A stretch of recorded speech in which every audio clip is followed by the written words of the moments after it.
Eh, Hola, buenas noches, ¿cómo Buenas están? noches. No sé si me están escuchando. Sí, Sí, ¿Están viendo la pantalla? no, Yo ahora la ahí, estoy, sí, yo la estoy ahora compartiendo, ¿eh? ahí sí, sí, está. ahí está. ¿La vieron bien? Bueno, Sí. perfecto. Sí, ahora está. Bueno, perfecto. Voy a quitar esto porque me da mucho eco. Eh, bueno, yo voy a hablar un poquito de diagnóstico y de estratificación de riesgo. Desde ya les agradezco la invitación al Hospital de la Madre y el Niño, al Ministerio y a GOF, y a mis grandes amigos de Formosa por esta invitación. En general, nosotros sabemos cómo diagnosticamos preeclampsia. Le pediría que se muteen, porque me llega mucho Eco. background de sonido, sí. Eh,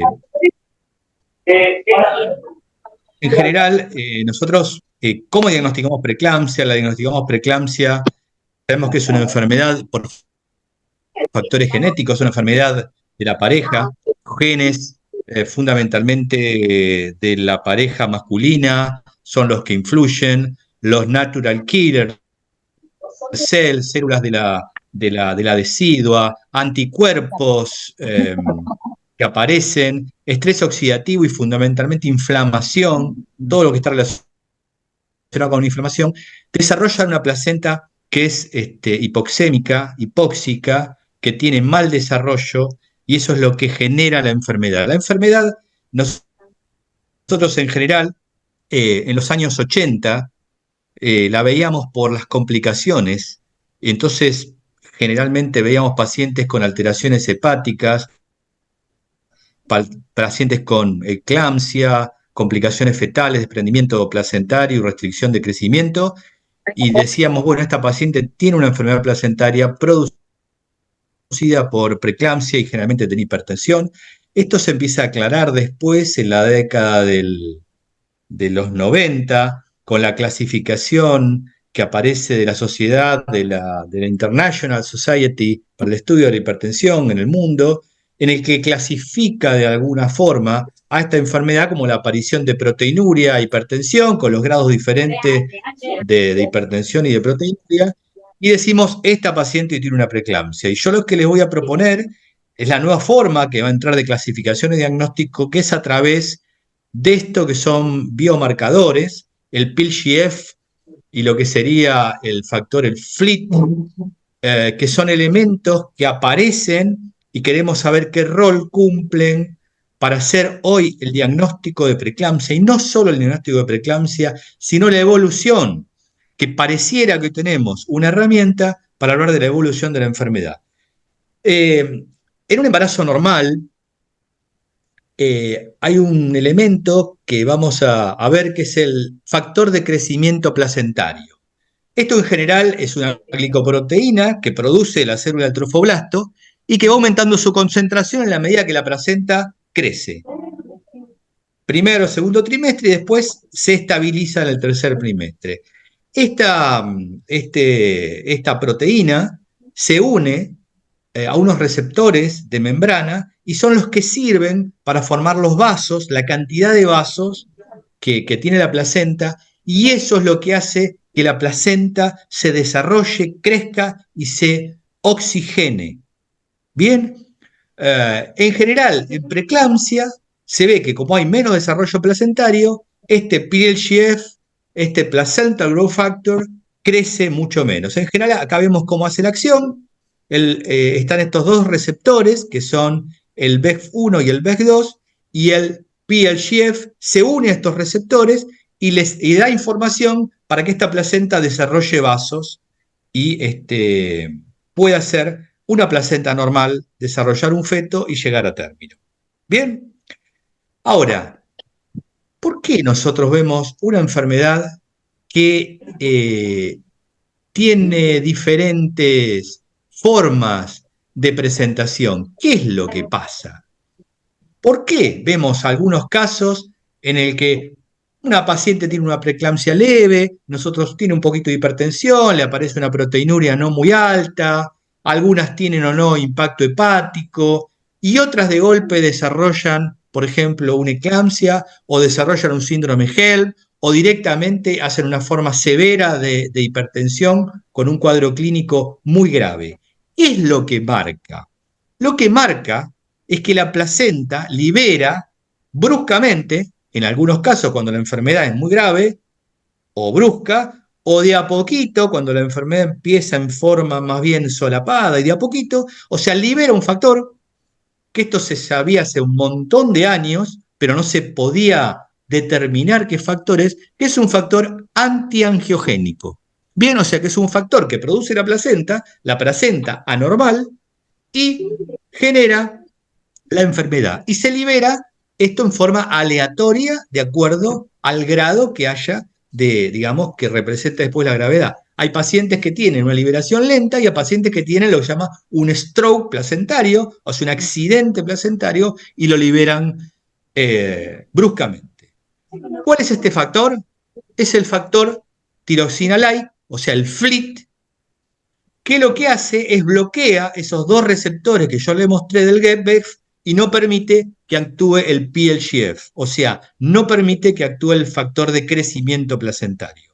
O sea, lo que haría sería una función antiangiogénica, o sea, no permite que esta placenta se desarrolle, y lo que hace es altera el desarrollo placentario, y por otro lado hay una disfunción del endotelio materno, o sea, la paciente desarrolla la enfermedad. Bien, cuando hay preeclampsia, ¿qué es lo que pasa? Este factor aumenta en sangre, lo podemos dosar, y generalmente, cuando yo lo comparo con el factor de crecimiento placentario, va a haber menos dosaje de factor placentario. ¿Por qué se tienen que dosar los dos factores juntos?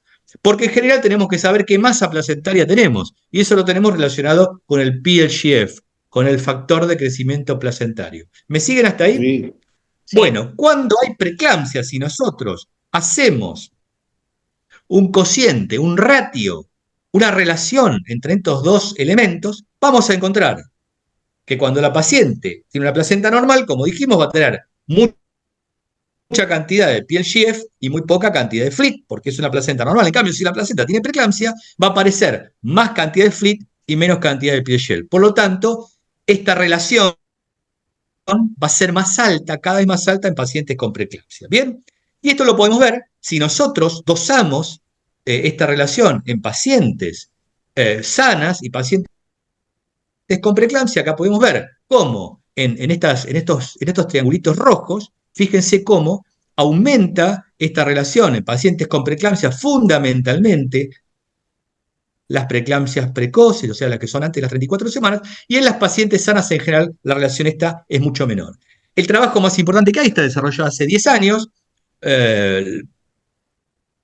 es el único autor que publicó, que son los que tienen los 4 o 5 trabajos hechos, el más importante es este, en el cual hace los valores de corte, digamos así, para esta relación. Y fíjense, en los rojos son cuando hay preeclampsia, fíjense que las preeclampsias precoces tienen relaciones mucho más altas que las pacientes sanas, que tienen relaciones mucho más bajas.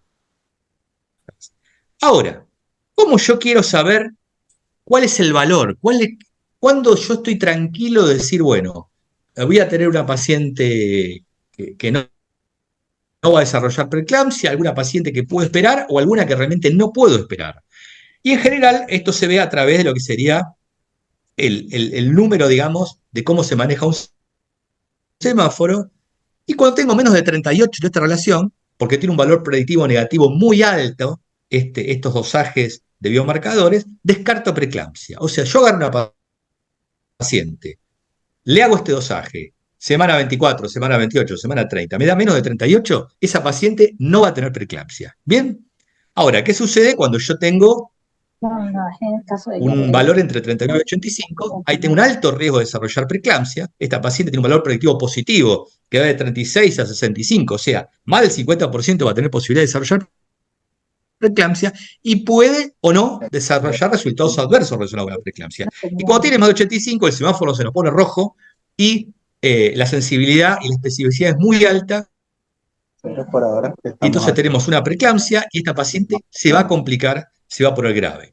¿Qué pasa cuando hay otros valores? Por ejemplo, yo miro esta imagen, por ejemplo, la imagen de la izquierda, y miro ese cielo, digo, bueno, pero la verdad va a llover. Yo salgo a la calle en Formosa y digo, acá va a llover. Y si ves esta imagen en Buenos Aires, no solo digo va a llover y van a caer piedras. Por lo tanto, si yo tengo el auto estacionado afuera, lo voy a tener que guardar en un garaje. Y esto sucede cuando tengo más de 100, tengo un cielo ya violeta, digo, bueno, acá, además de preeclampsia, tengo alto riesgo de complicaciones. Sin embargo, cuando tenemos 600, que prácticamente las complicaciones van a ocurrir en las poquitas horas que sigan al dosaje.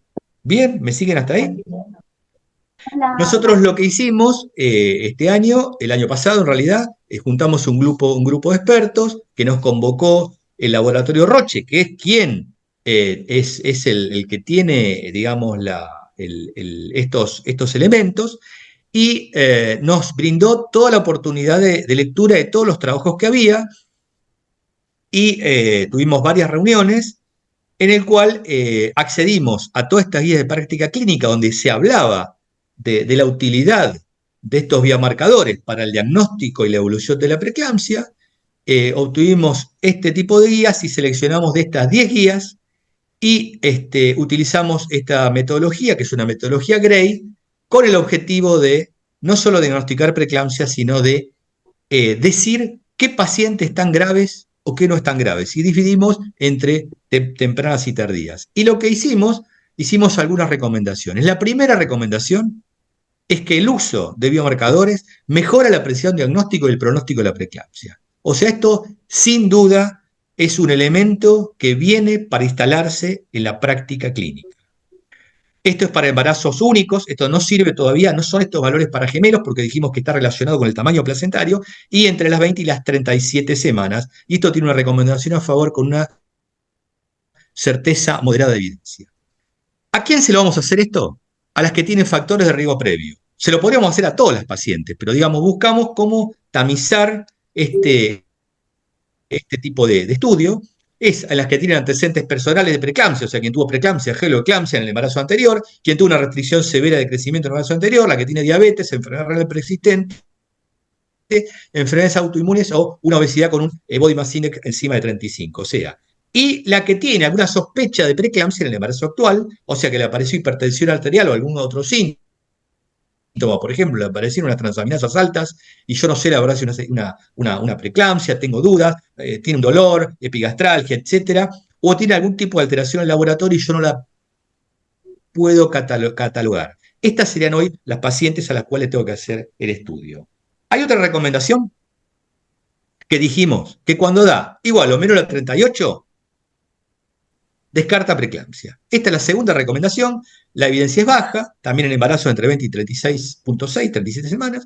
Hay una tercera recomendación, que es cuando el cociente entre 29 y 84, que ahí es donde realmente tenemos dudas, pero hay un riesgo moderado de desarrollar no solo preeclampsia, sino desarrollar desenlaces adversos maternos y fetales, con una recomendación a favor y una evidencia moderada. ¿Cuáles son los desarrollos o desenlaces adversos? Bueno, muerte materna, obviamente, desprendimiento, eclampsia, HELP, hemorragia cerebral, o sea, todo lo que conocemos nosotros que puede pasar a una paciente con preeclampsia o complicaciones natales como restricción de crecimiento. Acá, de alguna forma, en realidad, el desprendimiento placentario está más relacionado con el feto y el neonato, la mortalidad fetal y la mortalidad natal precoz.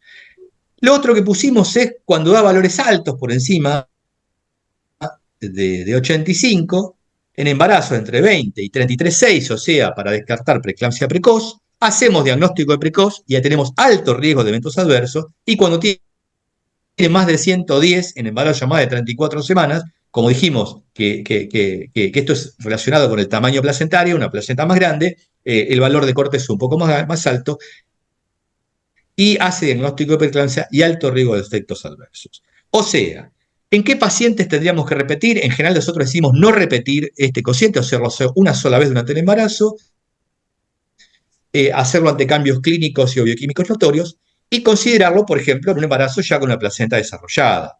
Dijimos 20 semanas porque los trabajos son de 20 semanas, pero yo diría por encima de las 24 o 26 semanas hacer el dosaje de este cociente. Hay un trabajo muy interesante que se hizo en la Argentina, El cociente cuesta unos $50 la determinación, hoy sería 50.000 pesos, 60.000 pesos. En realidad no pareciera ser, esto estamos hablando de hoy en valores, con no uso, prácticamente se usa muy poco, en muy pocos lugares se está usando esto. Y esto en general, el análisis de costo-beneficio redunda en un gasto, una disminución del gasto del 39% en miles de millones de pesos, del gasto global, digamos, de preeclampsia relacionado con internaciones prolongadas, terapia intensiva, etcétera, y todo el procedimiento que puede haber. Y hay una reducción de la internación con el uso del cociente. Por lo tanto, voy a dejar las conclusiones de esto. Sabemos que el comienzo y desarrollo de la preeclampsia es desconocida, no sabemos a qué paciente le va a aparecer porque no conocemos la causa, conocemos algunos detalles. Una vez que se instaló, el comportamiento es incierto. Yo no sé qué va a pasar con una paciente con preeclampsia. Por lo tanto, la progresión de la enfermedad es impredecible. O sea, el cociente nos vendría a ayudar a dar una mano en esto. Tomar una decisión realmente del momento del parto, cuándo hacer el parto, que nosotros hoy la tomamos en base a parámetros clínicos, estudios de laboratorio, en general son de aparición tardía, el laboratorio en la preeclampsia es de aparición tardía, y esto da una nueva posibilidad de diagnóstico y pronóstico de la enfermedad. Así que muchas gracias, les doy por la atención y gracias nuevamente por la invitación. Gracias a usted, doctor. Qué bueno que podamos mostrar estos factores predictores, obviamente, que nos ayuden a aprender las antenas y los sensores. Y bueno, le agradecemos mucho.